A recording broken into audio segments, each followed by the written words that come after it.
Right గా కేంద్ర హోంశాఖ సహాయ మంత్రి బండి సంజయ్పై BRS working president KTR city civil కోర్టులో 10 కోట్ల రూపాయలకు పరువు నష్టం దావా వేశారు. ఫోన్ ట్యాపింగ్ కేసుకు సంబంధించి బండి సంజయ్ తనపై నిరాధార ఆరోపణలు చేశారని పేర్కొన్నారు.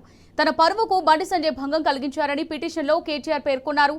తనపై బండి సంజయ్ చేసిన ఆరోపణలపై బేషరతుగా క్షమాపణలు చెప్పాలని డిమాండ్ చేశారు. లేదంటే చట్టపరమైన చర్యలు ఎదుర్కోవాలని స్పష్టం చేశారు.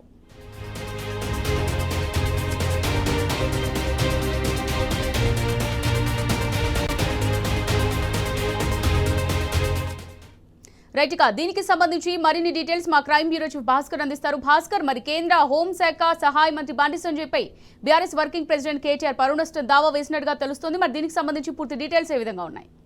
కరీంనగర్ నుంచి కేంద్ర హోంశాఖ సహాయ మంత్రి బండి సంజయ్ పైన 10 కోట్ల రూపాయల పరువు నష్టం దావాను బీఆర్ఎస్ వర్కింగ్ ప్రెసిడెంట్ కేటీఆర్ వేయడం జరిగింది. సిటీ సివిల్ కోర్టులో 10 కోట్ల రూపాయలకు సంబంధించినటువంటి పరువు నష్టం దావాకు సంబంధించినటువంటి పిటిషన్ వేయడం జరిగింది. డిసెంబర్ 15వ తారీఖున దీన్ని విచారిస్తామని కోర్టు చెప్పడం జరిగింది. గతంలో ఫోన్ ట్యాపింగ్ కి సంబంధించినటువంటి వ్యవహారంలో అనేక మందిని విచారణకు పిలుస్తున్నటువంటి సందర్భంలో దాంట్లో బండి సంజయ్ కూడా విచారణకు రావాల్సిందిగా ఆయనకు ఉన్నటువంటి ఇన్ఫర్మేషన్ ఇవ్వాల్సిందిగా ఎగ్జామ్ పోలీసులు పిలవడం జరిగింది. ఈ సందర్భంగా ఆయన కొన్ని అనుచిత వ్యాఖ్యలు చేశారు. గతంలో అనేక సార్లు వ్యాఖ్యలు చేసినప్పటికీ మీడియా సాక్షిగా కొన్ని కీలక వ్యాఖ్యలు చేశారు. మాజీ మంత్రి బీఆర్ఎస్ కేటీఆర్ పరువు నష్టం దాటిందేటట్టు ఆయన మాట్లాడినటువంటి మాటలు, ఫోన్ ట్యాపింగ్ తో తనకు ఎలాంటి సంబంధం లేకపోయినా ఫోన్ ట్యాపింగ్ లో కేటీఆర్ ఉన్నారని, చాలా మంది ఫోన్లు ట్యాప్ చేయించారనేటువంటి దాన్ని సంజయ్ ఓపెన్ గా చెప్పడంతో పాటు తన పరువుకు నష్టం చేకూరిందని బీఆర్ఎస్ కోర్టును ఆశ్రయించడం జరిగింది. 10 కోట్ల రూపాయలకు ఆయనకు పరువు నష్టం దావాన్ని బండి సంజయ్కి వేయడం జరిగింది. దీని పట్ల వివరణ ఇవ్వాలని పూర్తిగా తన పరువుకు నష్టం వాటిల్లే విధంగా బండి సంజయ్ చేసినటువంటి వ్యాఖ్యలు, ఒక ప్రజాప్రతినిధిగా ఉండటమే కాకుండా కేంద్ర మంత్రిగా ఉన్నటువంటి వ్యక్తి ఇట్లాంటి వ్యాఖ్యలు చేయడం సరైనది కాదు అంటూ తన పిటిషన్ లో తెలియడం జరిగింది. ప్రస్తుతానికి ఆ పిటిషన్ ను అడ్మిట్ చేసుకున్నటువంటి సిటీ సివిల్ కోర్టు డిసెంబర్ 15వ తారీఖు దీనిపైన విచారణ చేస్తామని చెప్పడం జరిగింది.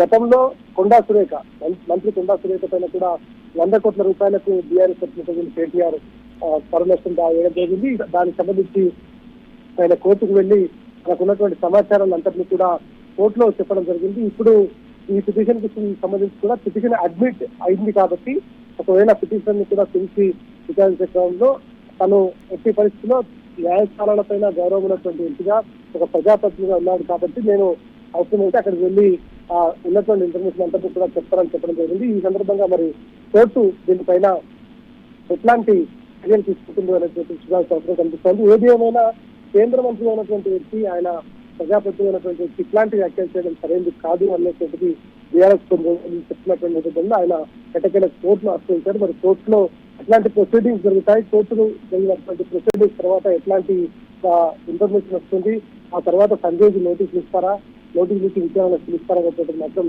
కోర్టు పరిధి ఉంది. కాబట్టి డిసెంబర్ 15న కోర్టు దీనికి సంబంధించినటువంటి పిటిషన్ పైన విచారణ చేసిన తర్వాత దీనిపైన క్లారిటీ వచ్చే అవకాశం అయితే చూపిస్తా ఉంది. Right. Thanks for the updates, Bhaskar.